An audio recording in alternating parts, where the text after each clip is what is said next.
নমস্কার সবাইকে। সবার জীবনের একটা আলাদা আলাদা গল্প থাকে। আজ তোমাদের সেই একটা গল্প শোনাতে এলাম। একটা কথা আছে, ধরুন আপনার উচ্চতায় যারা পৌঁছতে পারবে না তারা আপনার আড়ালে আপনাকে নিয়ে নিন্দে করবে। এটা অত্যন্ত স্বাভাবিক। এসব জেনেও হাসি মুখে এদের সঙ্গে কথা বলাটা হচ্ছে আপনার ম্যাচুরিটি। একটা ছোট্ট ঘটনার কথা বলি। 4 জন মহিলাকে দেখি রোজই আসেন মর্নিং ওয়াকে। বেশ গল্প করতে করতেই হাঁটেন। একজনের বাড়ি একটু আগে, তাই সে দলছুট হয়ে আগেই বাড়িতে ঢুকে যান। বাকি 3 জন তখন জমিয়ে ওই মহিলার নামে নিন্দে করতে শুরু করেন।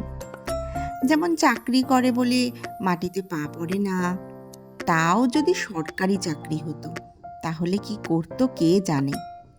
আবার বাবা বড়লোক বলে আদিক্ষেতার শেষ নেই। থাম, ওর স্বামী তো অ্যানিভার্সারিতে জাস্ট একটা আংটি দিয়েছে, আমার মতো নেকলেস পেলে কি করতো কে জানে, ইত্যাদি প্রভৃতি।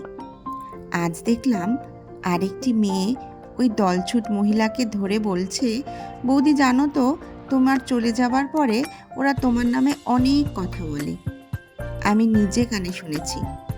মহিলা হেসে বললেন, ওটাই আমার সাকসেস।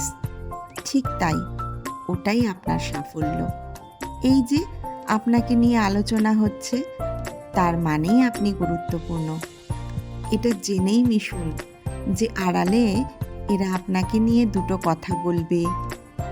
এতে এত আপসেট হবেন না। মনে রাখবেন, যে যত সফল তার নামে আলোচনা তত বেশি। আপনি আড়ালে গিয়েও এদের মধ্যে উপস্থিত আছেন, এ কি কিছু কম প্রাপ্তি? তাই সাকসেস কার জীবনে কিভাবে আসে সেটা বলা মুশকিল। কে কি আলোচনা করলো, কে কি সমালোচনা করলো, সেটা নিয়ে অত মাথা ব্যথা হওয়ার কোনো কারণ নেই। আপনি আপনার কাজে, আপনি আপনার লক্ষ্যে এগিয়ে চলুন। যারা আপনার প্রশংসা করার তারা নিশ্চয়ই আপনার পাশে থাকবে, যারা আপনার শুভাকাঙ্ক্ষী তারা নিশ্চয়ই আপনাকে বুঝবে। আর আপনি যাদের জন্য এত দিন ধরে করে গেছেন, প্রথম বদনামটা তারাই করবে, কারণ আপনি তাদের উপকার করেছেন।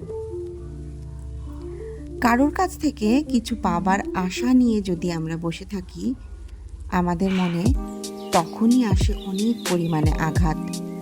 তাই কিছু পাওয়ার আশা না করে যদি কিছু করা যায়, সেই করার মধ্যে অনেকটাই তৃপ্তি থাকে। আর আপনাকে আঘাত করার অধিকার কারো থাকে না। তাই নিজের কাজে এগিয়ে চলুন হাসি মুখে।